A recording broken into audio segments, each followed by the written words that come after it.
Welcome to the show. I'm Danella, and here's what's happening now. That dude set me up. By that dude, I mean my almost 3-year-old. And by setup, I mean he gave me the wonderful gift of a summer cold. It's not good. But bear with me. Just, be patient. We're going to get through this show together.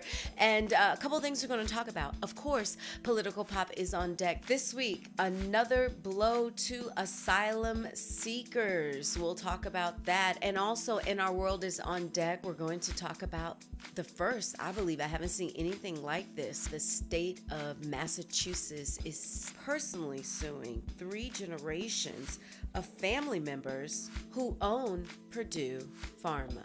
But first, we will head to Hawaii, still following the situation there. They're dealing with the volcano Kilauea on the Big Island. It's been going on for about a month.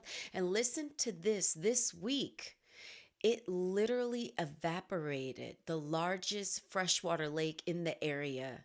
Green Lake was 200 feet deep and gone. Evaporated just like that in several hours. We're talking about 7.7 square miles of land covered by lava so far. Residents, they're fighting against poisonous gases given off by the lava, as well as volcanic glass particles, hydraulic acid. Oh, and the devastation. And from Hawaii, we're going to head up to St. Paul, Minnesota. There, a raccoon went viral. I just have to show this because it is kind of shocking to see. So this raccoon scaled a 23-foot building there, okay? Even taking naps on ledges on its way up. In fact, they tried to rescue the raccoon. That failed miserably, so the raccoon went further up the building. Eventually, they were able to lure the raccoon to the roof of the building. There, waiting for him or her, they don't know if it was him or her yet, was a delicious can of cat food and a nice trap. So they're going to release this raccoon. But it is pretty shocking. Imagine you working and you're like, is that a cat napping on my window ledge? No, that is a raccoon. I dare to say this is probably the most famous raccoon of our time. I mean, it wasn't tough competition. I mean, really, who likes raccoons? Maybe if you were guardian of the galaxy, possibly you might like a raccoon, but seriously, who likes raccoons? I don't know, something about a rogue animal. I don't know what it is, but it's making me feel like it's the perfect time to jump into Political Pop. Here is your Political Pop for Friday, June 15th. Trump has been in the news all week with the historic meeting between Trump and Kim. Trump says that the meeting was a success.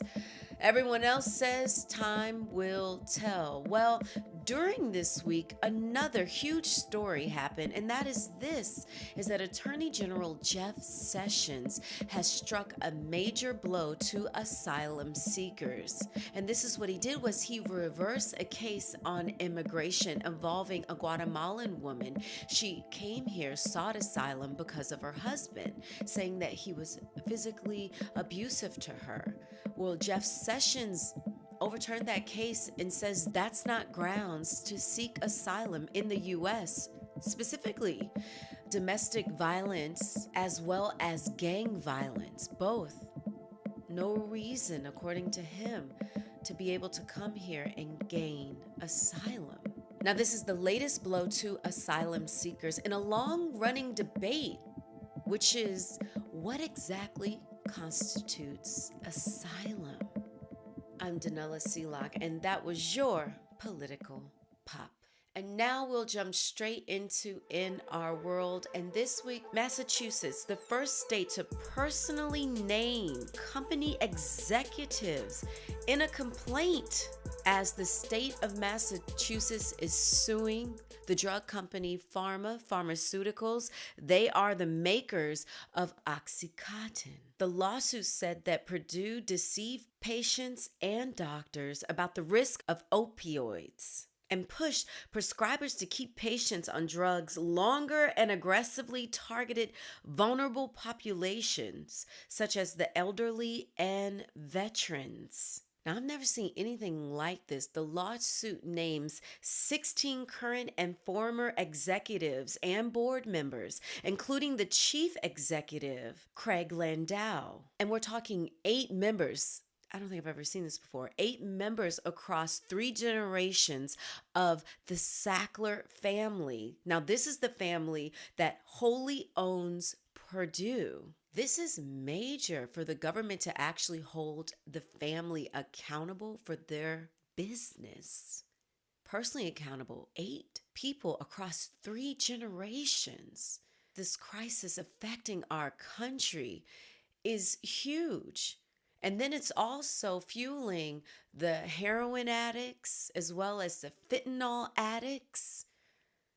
A lot of people becoming addicted because a doctor prescribed the medication.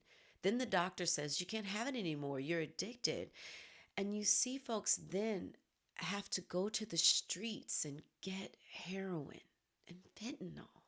Just a tragic situation.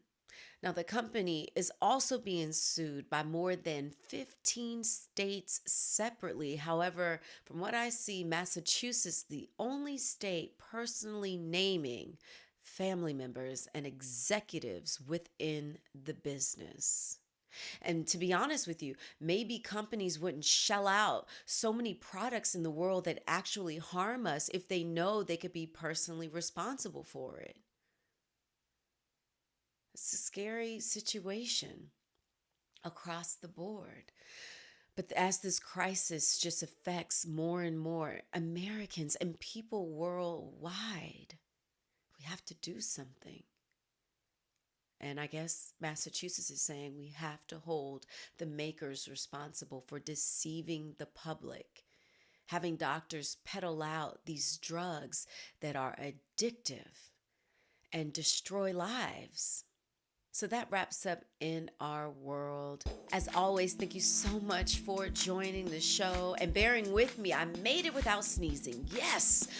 Let's stay connected. You can email me, Danella, at danellanow.com, and across all social platforms, Danella Now. As always, thank you so much for joining this show. I hope you have an incredible weekend. I'm going to work on getting stronger. And I'll see you next week.